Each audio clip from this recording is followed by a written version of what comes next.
ഐഷു, നീ എവിടെയുണ്ട്? ഞാൻ മിഥുന്റെ സ്റ്റുഡിയോയിലുണ്ട്. എന്താടി?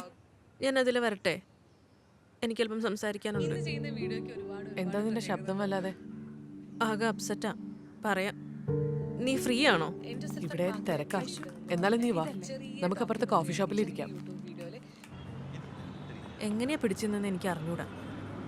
എല്ലാരും കേൾക്കെ മൈക്കിൽ കൂടെ അയാൾ ഇൻസൾട്ട് ചെയ്തത്. പോട്ടടാ, വിട്ടുകളാ. ഒന്നും അങ്ങോട്ട് ശരിയാവുന്നില്ലല്ലോ ഐഷു.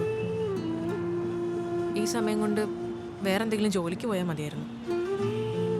കോളേജിൽ പഠിക്കുമ്പോൾ മിസ് കൊച്ചിൻ, മിസ് കേരളയ്ക്ക് ബെസ്റ്റ് ഫോട്ടോജനിക് ഫേസ്, എല്ലാവരും കൂടെ ഇപ്പോൾ സിനിമയിൽ ഹീറോയിൻ ആവുമെന്ന് പറഞ്ഞ് പിരികേറ്റി. എത്ര ഓഡീഷന് പോയി, എത്ര പ്രൊഡക്ഷൻ കമ്പനിയിൽ കയറി ഇറങ്ങി. എത്ര നാളായി ശ്രമിക്കുന്നു. നടക്കൂലെന്ന് തോന്നിയപ്പോൾ നിവർത്തികേട് കൊണ്ടാ ഈ ചെറിയ റോളെന്നും പറഞ്ഞ് പോകുന്നത്. 500 1000 എന്ത് കിട്ടിയാലും എനിക്കിപ്പോൾ അത് വലിയ എമൗണ്ടാണ്. മമ്മയ്ക്ക് മരുന്ന് വാങ്ങിക്കാമല്ലോ.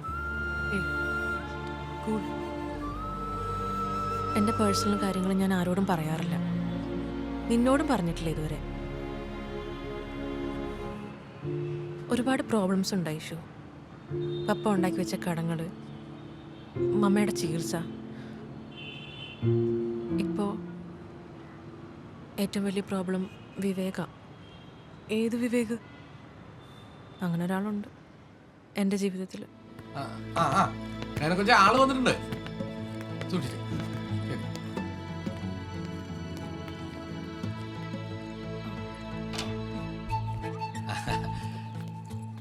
ഇതാണ് മോൾ ഡയാന. കൊച്ചിന്റെ മമ്മ ഹോസ്പിറ്റലാണ്, സുഖല്ലാണ്, അഡ്മിറ്റ് ആണ്. അതാണ് മുറി. തുറന്നിട്ടേക്കണല്ലേ? വാ സാറേ.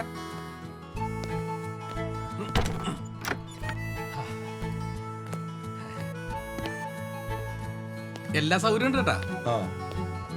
ബാത്റൂം മാത്രം അപ്പുറത്താണ്. ഭയങ്കര കാറ്റാണ് കേട്ടാ, ഫാനൊന്നും വേണ്ട. ആ മോളെ, 6 മാസത്തെ അഡ്വാൻസ് 10,000 രൂപ വാടാ. പുള്ളി അമ്മയ്ക്ക്. പിന്നെ പുള്ളി വേറെ കാര്യം ചോദിച്ചു. മൂപ്പർക്ക് ഹോട്ടലിൽ നിന്ന് കഴിക്കുമ്പോഴേ എപ്പോഴും അതെ വയറ്റിനത്ര പിടിക്കൂലെന്ന് നമ്മുടെ കിച്ചനോടൊന്ന് ഉപയോഗിച്ചോട്ട് ചോദിച്ചു. അല്ല, ഭക്ഷണം പുള്ളി വെച്ച് കഴിച്ചോളൂ. ഏയ് അതൊക്കെ ബുദ്ധിമുട്ടാവും. കാലത്ത് 1 മണിക്കൂർ, വൈകുന്നേരം 1 മണിക്കൂർ, അത്രേ ഉള്ളൂ. എങ്കിൽ വാടക കൂട്ടി തരാന്ന്. എത്ര തരും? 15 പറയാം, മൂപ്പര് തരും. ഞാൻ മമ്മയോട് ചോദിക്കട്ടെ.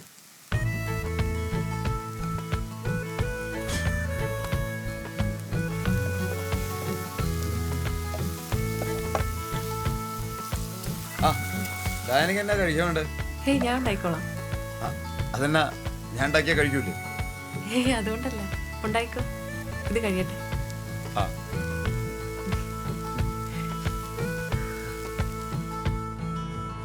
ആ സമയത്താ മമ്മയുടെ ട്രീറ്റ്മെൻറ്റും സർജറിയും ഒക്കെ. മമ്മ മിക്കപ്പോഴും ഹോസ്പിറ്റലിലാണ്. ഇടയ്ക്ക് ഞാനും അയാളും വീട്ടിൽ ഒറ്റയ്ക്കാവും.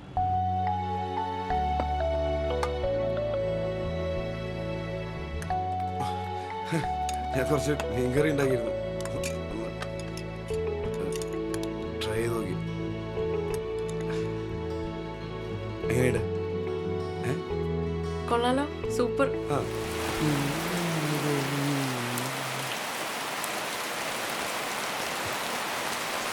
ഓഫീസിലേക്കാണോ? അതെ. മമ്മയ്ക്കിപ്പോ എങ്ങനെയുണ്ട്? അങ്ങനെയൊക്കെ തന്നെ. പോരുന്നോ? എപ്പോഴാണ് അയാളോട് ഇഷ്ടം തോന്നി തുടങ്ങിയെന്ന് എനിക്കറിയില്ല. നാട്ടിൽ ഭാര്യയും കുട്ടിയും ഉണ്ടെന്നുള്ള കാര്യം അയാൾ മറച്ചൊന്നും വെച്ചില്ല. ആ ഫ്രാങ്ക്നെസ് തന്നെ ആയിരിക്കും ചിലപ്പോൾ അയാളോട് ഇഷ്ടം തോന്നാനുള്ള കാരണവും. ക്രൈസിസിൻ്റെ സമയത്ത് വലിയ ആശ്വാസമായിരുന്നു അയാളുടെ സപ്പോർട്ടും കെയറും. പലപ്പോഴും ഞാൻ നോക്കുന്നതിനേക്കാൾ നന്നായി അയാൾ അമ്മയെ നോക്കി, അയാളുടെ അമ്മയെ പോലെ തന്നെ. അത് പക്ഷേ അയാൾ ശരിക്കും എക്സ്പ്ലോയിറ്റ് ചെയ്തു. ലിവിങ് ടുഗദർ എന്നൊക്കെ പറഞ്ഞപ്പോൾ ആദ്യം അമ്മയ്ക്ക് കലിപ്പായിരുന്നു.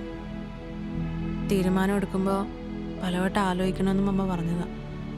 പക്ഷെ ഞാൻ കേട്ടില്ല. ഒരു പ്രത്യേക ക്യാരക്ടർ അയാളുടെ. മദ്യം കഴിക്കില്ല, ഹോട്ടലിൽ നിന്ന് ഫുഡ് കഴിക്കില്ല. എനിക്ക് അയാളെ തീരെ മനസ്സിലാക്കാൻ കഴിയുന്നില്ല ഐഷു. ചിലപ്പോൾ ഭയങ്കര സ്നേഹ.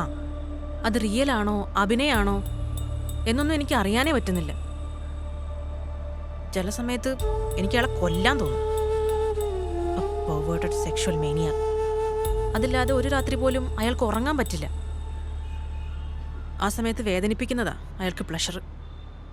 വൈഫിന്റെ അടുത്തും അയാളിങ്ങനെ ആവോ? അതറിയില്ല. ആയിരിക്കും. നിനക്ക് അറിഞ്ഞൂടെ, ഇതൊരു തരം അസുഖ. പാർട്ട്ണറെ വേദനിപ്പിക്കുമ്പോൾ മാത്രമേ അവർക്ക് ഈ സെക്ഷൽ പ്ലഷർ കിട്ടുള്ളൂ. വെറുതെ എന്തിനാ സഹിക്കുന്നത്? അയാൾ ഒഴിവാക്കിക്കൂടെ നിനക്ക്? ഞാൻ ആലോചിക്കാറുണ്ട്. മമ്മിയോട് പറയാൻ പറ്റാത്തോണ്ടാ. അതും കൂടെ താങ്ങാൻ പറ്റില്ല ആ പാവത്തിന്. ഞാൻ മോളുടെ പ്രോഗ്രാംസ് ഇടയ്ക്കൊക്കെ കാണാറുണ്ട്. ഇവള് കാണിച്ചു തരും. ആണോ? മമ്മയ്ക്ക് വേറെ ഒന്നും ചെയ്യാനില്ലല്ലോ. കുറെ പാട്ട് കേൾക്കും, പിന്നെ യൂട്യൂബും OTT മൂവീസൊക്കെ. ഞാൻ ഈ സ്റ്റാൻഡിൽ ഫോൺ വെച്ച് കൊടുക്കും. ശരി എന്നാ ഞാൻ ഇറങ്ങട്ടെ മാമ, കുറച്ച് തിരക്കുണ്ട്. ഓക്കെ. എപ്പോ എത്തും പുള്ളിക്കാരൻ? ഓഫീസിൽ നിന്ന് ഇറങ്ങിയ കുറെ ഉത്തേജക മരുന്നുകൾ വാങ്ങി വരും. നീ എനിക്ക് കുറച്ച് ക്യാഷ് തരുമോ? ഒരു 5000. നാളെ മമ്മയുടെ മരുന്ന് വാങ്ങിക്കണം. നല്ല വിലയാ. ഡബിങ് നടന്നെങ്കിൽ ഉണ്ടായിരുന്നേനെ. എല്ലാത്തിനും അയാളോട് ചോദിക്കാൻ ഒരു മടി. ഞാൻ ഇപ്പൊ തന്നെ ഗൂഗിൾ പേ ചെയ്യാം. Don't worry. ഓക്കെ.